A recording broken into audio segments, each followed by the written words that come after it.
Good morning student. आज हम discuss करने वाले हैं यूनिट 4 का टॉपिक लीनियरली इंडिपेंडेंट और डिपेंडेंट।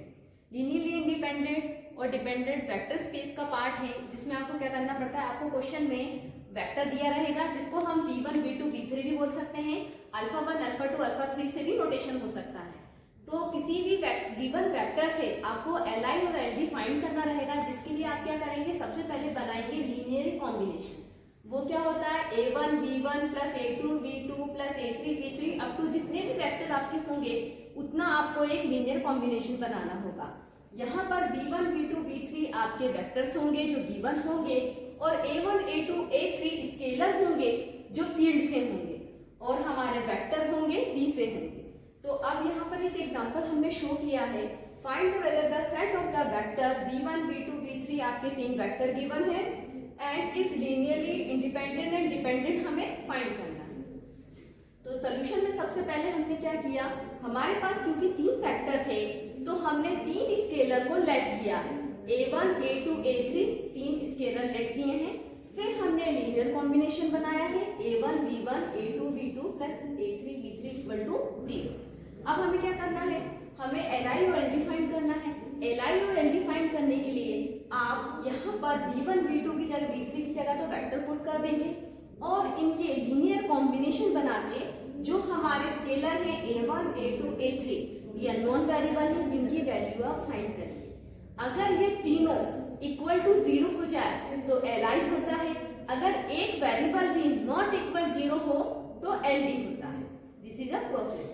अब हमने क्या करा, इन तीनों इक्वेशन का क्या बनाया, लीनियर कॉम्बिनेशन बनाया। जैसे a1 plus 3a2 plus 3a3 equal to 0। Second 2a1 a2 minus 4a3 equal to 0।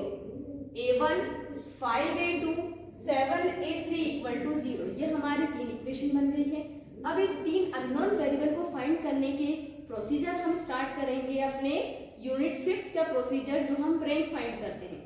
अगर हम इसकी रैंक इसको मैट्रिक्स में कन्वर्ट करके रैंक फाइंड करेंगे, जिससे ये आसानी से आप सॉल्व कर सकते हैं। जैसे मैंने यहाँ पे जो कोफिशिएंट दिए थे उनकी क्या बनाई, एक मैट्रिक्स बनाई।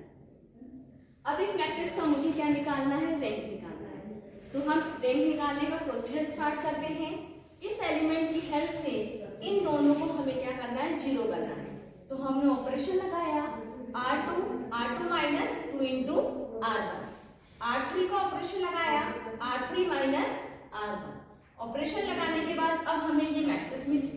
अब इस मैट्रिक्स में हमने पहले एलिमेंट की हेल्प से ये दोनों 0 कर दिए।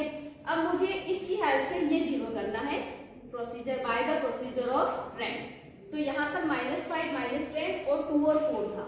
तो रैंक निकालने के लिए मैंने क्या किया, इसको थोड़ा सा मिनिमम कर दिया। तो हम यहाँ पे 5 से डिवाइड दे सकते हैं, यहाँ पे हम 2 से डिवाइड दे रहे हैं। तो डिवाइड देके ये वेरिएबल क्या हो गए, थोड़े से स्मॉल हो गए हैं। अब आप इसको आसानी से सॉल्व कर सकते हैं। तो इसकी हेल्प से इसको आसानी से आप 0 बना सकते हैं। r3 क्या हो जाएगा, r3 माइनस r2। तो ये प्रोसीजर से यहाँ हो गया सॉल्व। अब आप देखिए नॉन जीरो कितनी रो है, तो पहली रो नॉन जीरो, दूसरी रो नॉन जीरो, तो इसकी रैंक क्या आएगी, 2। आखिरी रो जो है वो 0 रो है, ठीक है। तो हमने इस मैट्रिक्स की रैंक निकाली है, जो कि आई है 2। अब हम देखते हैं कि हमारे अननोन वेरिएबल कितने थे, मतलब हमें वैल्यू किसकी फाइंड करनी थी, a1 a2 a3 की। तो हमारे अननोन वेरिएबल कितने हो गए, 3। तो इस सिस्टम को जो हमने सॉल्व किया कि अननोन वेरिएबल 3 थे, रैंक आई 2, 3 माइनस 2 हो गया 1। It means a1 a2 a3 में से एक वेरिएबल हो, सारे 0 नहीं आए। अगर सारे 0 नहीं आए इट मीन्स ये वेक्टर का सेट क्या कहलाएगा, लीनियरली डिपेंडेंट। अगर हमारी रैंक अननोन वेरिएबल के इक्वल आ जाती है तो लीनियरली इंडिपेंडेंट, अगर इक्वल नहीं आई है तो linearly dependent. Okay, thank you student. Next video में मिलेंगे अब हम।